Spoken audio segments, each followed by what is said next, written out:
Hi guys, welcome back once again to my YouTube channel. If this is your first time tuning in, then you are highly welcome. My name is Uche Obekwe and this is my YouTube channel. Okay, if this is your second time or third time or whatever, if you're a returning subscriber, i.e. you've seen my face before, thank you so much for clicking on my video links. I really appreciate it. If you've watched me before and you're still not yet subscribed, please click the subscribe button, the red subscribe button on the, I think on the left hand side, yeah, down below. Please click it and also turn on the post notification bell so that you'll be notified each time I post a video. Okay, and yeah, I want to also say in this video that I'm going to be posting my videos 2 times every week. Okay, Sundays and maybe Thursdays or Wednesdays, I'm still not sure. Okay, but it's going to be one on Sunday, which is like my posting days. Every Sunday I'm going to be posting a new video. Okay, and then during the week, midweek, Wednesday, Thursday, I'm going to also be posting one video. So please guys, please support me. Click the like button, comment down below, subscribe and all that good stuff. Okay, and also share the video. Okay, and yeah, so today's video is going to be a story time video of something that happened to me back in Nigeria when I was still living in Enugu. Guys, I feel like if you're a Nigerian, you're definitely going to relate to this story. So I really want this video to be an interactive one. Tell me down below, comment down below, have you ever experienced this kind of thing? Do you think jazz is real? Do you think that you lose consciousness, or when you start talking to somebody, next thing you will not know yourself? Do you think all these things are real? I really want to hear what you guys have to say. Okay, so just tell me down below in the comment section while I share my own story of what happened to me in 2 different occasions. So 2 different occasions where I was just on my own and they came for me, but the Lord I serve was like, no, not my child. Not my child. Okay, I feel like I don't even know what I did to have been so lucky. Maybe it's my mother's prayers or something, because I'm not the most religious, neither am I the most prayerful. Okay, oh, my selfie stick is shaking. It's so windy today. So yeah, without further ado, let's just get right into the video.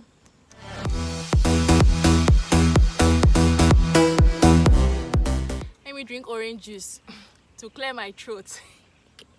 So that I have a clear throat to tell this story very well. Okay,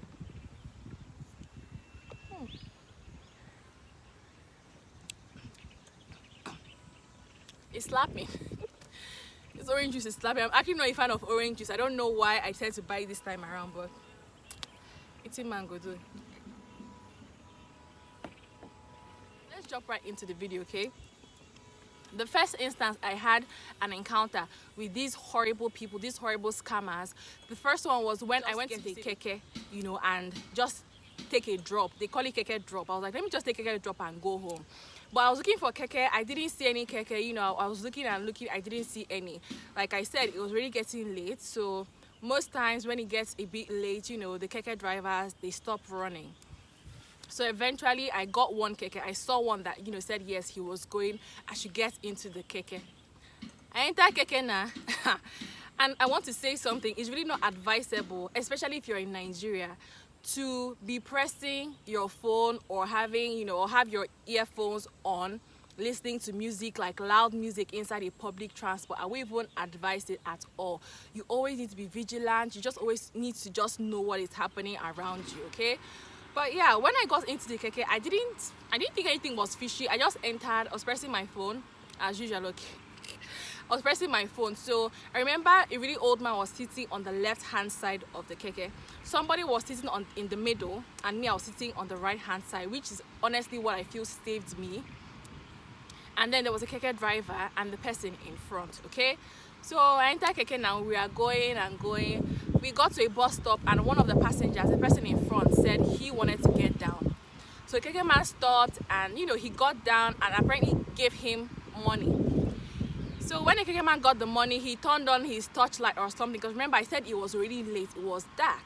So he turned on torch, and he was like, waiting be this now. And I was like, at that point, like I opened my eyes because luckily for me that day I wasn't with my headphones on. I was just pressing my phone, so my ears were alert. So immediately I heard, you know, waiting be this is not naira. On my raised up my head immediately, I was like, what's going on here, you know? And you know, man was not like, this is not naira, what is this? This is not a currency. And the guy says, yeah, I just came back from Cameroon, I don't have cash. And I was like, hey, God. I was like, what is going on? Like, first of all, lame, because I've heard this story like 1,001 times since I was a child. So in my mind I was like, huh, like, are you guys still using this lame ass old trick, really?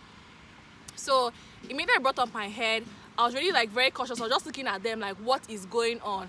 And they were like, yes, that he just came. Well, the guy was not like, yeah, he just came back from Cameroon or wherever he called. Honestly, I can't remember where he called right now, but it was outside Nigeria. And basically he was saying that he did not have naira and that was the only money he had. And it was at that point that I flew out of the keke. I literally flew out, honestly. I won't come and say, oh, I got down. I don't remember getting down from that keke. I just saw myself on the other side of the road. Okay, I can be just a tiny bit dramatic if I'm being honest. But that day, I don't even know if it's me being dramatic or the Holy Spirit pushed me out of the keke or that my reflex was just like on 100, because I don't remember getting down from that keke. You know when you get into like a bus or a bike or whatever, you remember getting down now, like after you get down. But that day I didn't get down. Immediately I heard this story, like something in me just snapped and I just saw myself on the other side of the road. So it was when I was now on the other side of the road, I was still like, what just happened? You know, still asking myself questions. Sorry, excuse me. I was still asking myself questions. On my next thing, the man that was saying that, you know, he didn't have naira, he wasn't from here, he got back inside the keke and they sped off. Hey, they sped off, and I was just like, hey, because at that point I wouldn't say I was 100% sure that, yo, these people are scammers and all that, but the story was just all too familiar. I was like, I used to hear this story since I was a child. You know, they tell you, oh, I'm not from here, escort me here, do this for me, and you follow them and they either jazz you, charm you, beat you up, rape you, or steal from you. They do horrible things, honestly. So I'm actually happy that the story didn't, you know, go to that route, that I'm just here sharing my experience and how I was lucky enough to, you know, get away from them. So I was standing on the other side of the road, and before I knew what was happening, before I could say jack, the guy that was saying he didn't have naira, he hopped back into the keke and they sped off. They sped off, and I was just like, what just happened? I was so dumbfounded. And that was honestly how I got away from that particular instance, okay? And I'm just honestly so thankful. Now the second story is what kind of brings me to asking you guys, do you guys believe in jazz? So this second one is just so ridiculous because it literally happened in front of my house in Enugu. I was just standing in front of my house, okay? I think I went to see off my friend or something. I was just standing right in front of my house. And then this old woman, that's another thing, some of them are actually old though, huh? Some of them are old. Don't expect a young guy, nope. Some of them are old, they are elderly, which I feel like is even disgusting, honestly, because it's just so shameful, you know, because I feel like, my selfie stick is so windy, so my selfie stick is just moving. Sorry for that. So yeah, you think that, you know, because somebody's old, because I'm Nigerian, so growing up, everybody's like, oh, respect your elders, he's your uncle, he's your this. So I think it's that mentality that whenever I see old people, I'm just always extra like nice, and I show courtesy, and I just try to be respectful, okay? So I was standing in front of my house, literally in front of my gate, and this woman passes and she's like, Kedo Maka, because she was speaking Igbo. She was like, Kedo Maka, I can't remember what name she called, she called, I think, Mabuchi or something. And when she asked me that question, at first I was like, who is that? But then I remember that my grandmom had like a houseboy that used to live with her that had a similar name to what she had called. So, but at that point, I was like, who is this woman and why is she asking me of this person who I thought she was asking me of? I was like, who is this woman? Why is she asking me of Mabuchi? But I was just like, he's fine. And then she stops and she keeps asking me questions. At this point, I'm like, want to ask her, like, do I know you? But I didn't want to be disrespectful, okay? Because imagine, this woman is old, okay? Well, not old, but she was like, let's say late 50s, early 60s. So she's like elderly, old enough to be my mom. So I couldn't just ask her, oh, do I know you? Who are you? What are you? I couldn't just do that. So I was trying to be very respectful. As I was still there trying to navigate the other questions she was asking me, my neighbor, thankfully, God bless her, Tochi, my neighbor screamed my name, okay? I'm saying scream because she didn't just say UC. She screamed. I remember, you know this kind of scream that literally makes, like, I had chills. So I turned, I was like, what? And she was like, come out. You know, she was acting so hysterical. And I was even confused. I was like, what's going on? And I can't remember if I ran into her shop or she dragged me. I think I ran into her shop, yeah. So I ran into her shop and she was like, that woman is a scammer. Come out, don't talk to her. And at this point, me already scared, guys. I'm such a scaredy cat, okay? So I was really scared. I was like, Jesus. I was now banging and casting. God, if I remember that day, it's funny, but it's not funny. At this point, I had run into her salon. I was like at one end, and she was at the entrance. So me, I was right at one end. I was now like, Jesus, God forbid, binding and cast. I cover myself with the blood of Jesus. I don't even know what I was saying, but I was just praying. I was binding, saying, God, you know, protect me and my family. I can't remember. I was now binding and casting. Why? Because this old woman actually came into the salon. I say, God, what did I do in front of my own house? Because this salon is literally just beside my house. So this woman came inside the salon. I was now looking at the Tochi girl, you know, the person, the hairdresser. I was now looking at her like, this kind of eye, all those Nollywood movie eyes that they used to look like, you're trying me. And at that point, me, I was even not covering my eye because I felt like maybe if I had looked at her eyeball to eyeball, maybe the jazz would now hit me. God, I'm so stupid. I said, God, I was not hiding my eye. I was not like this. I was praying, and I will now turn and look small and turn back my face immediately. I was just really buying and casting because I didn't want to look at the woman like eyeball to eyeball. I was like, maybe if I look at her and she starts talking to me, the thing will now enter and I'll now be jazzed. So that's how I was on my own side of the salon, praying and all that until the woman left. And even at this point, I was like, what just happened? Please, like, I had to tell the girl, please, Omo, what just happened?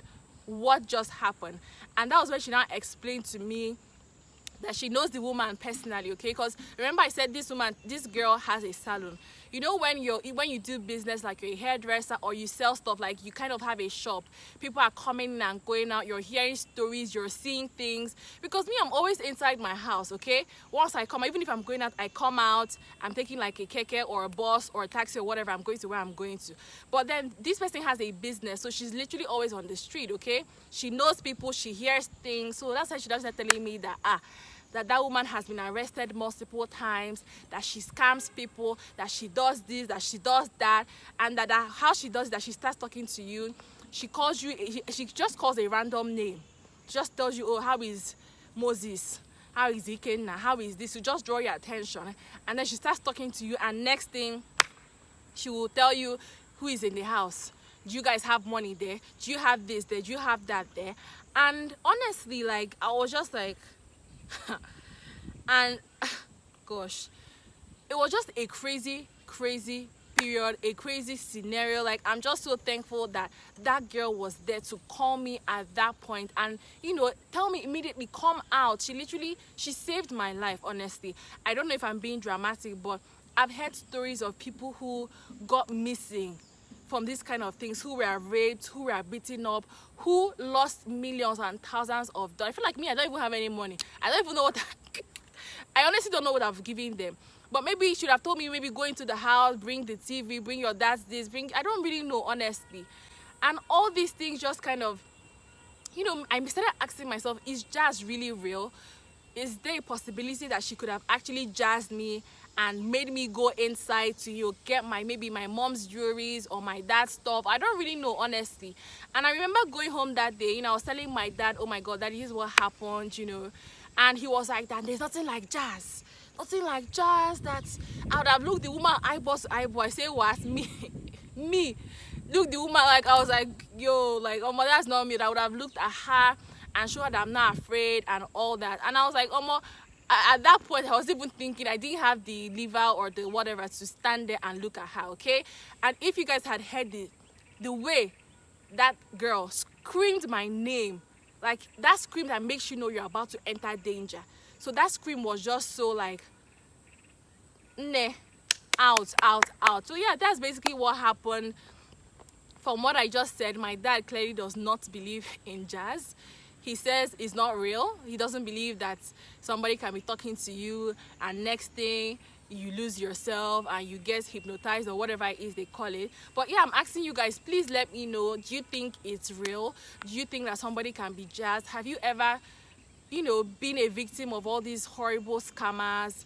Has it happened to you before? Or just let me know down below in the comment section. I actually want to hear from you guys. Do you believe in jazz? I feel like personally, if you ask me, I think I do, because if there's good, there has to be bad. Just like there's God and we know there's Satan. And God is like all things good and Satan is all things bad. So you can't say you believe in God and not believe in all these other evil, all these like jazz and evil spirits and all these evil things that happen, okay? So yeah, that's really what happened to me. I just wanted to share this story time and this experience with you guys and also hear from you guys as well. Please talk to me, tell me, have you been scammed? Has something like this happened to you? And yeah, just help me and thank God as well that it didn't like it just ended here, okay? The first time, luckily, I was able to get out of the keke before they could do anything. The second time, I was lucky enough to have somebody scream my name and call me out and bring me out of that situation before anything even happened. So I'm just really, really thankful that there were no stories that touched. Stay safe, when you're taking public transport in Nigeria, especially Lagos. I've heard horrible stories about people being robbed in Lagos as well. But this is different. I'm not asking being robbed like with a knife or a gun. I want to hear like based on jazz. Have you been scammed based off jazz, like or that you just didn't know yourself, you just lost consciousness and you saw yourself. Maybe you now know that you now realize that maybe you had been debited of thousands of dollars, thousands of naira, or you had given them your family's properties or something like that. So yeah, guys, that's really it. That's basically it about this video. Hope you guys enjoyed it. If you did, please don't forget to give this video a big thumbs up. Leave your comments down below, share, comment, and yeah, until next time, bye.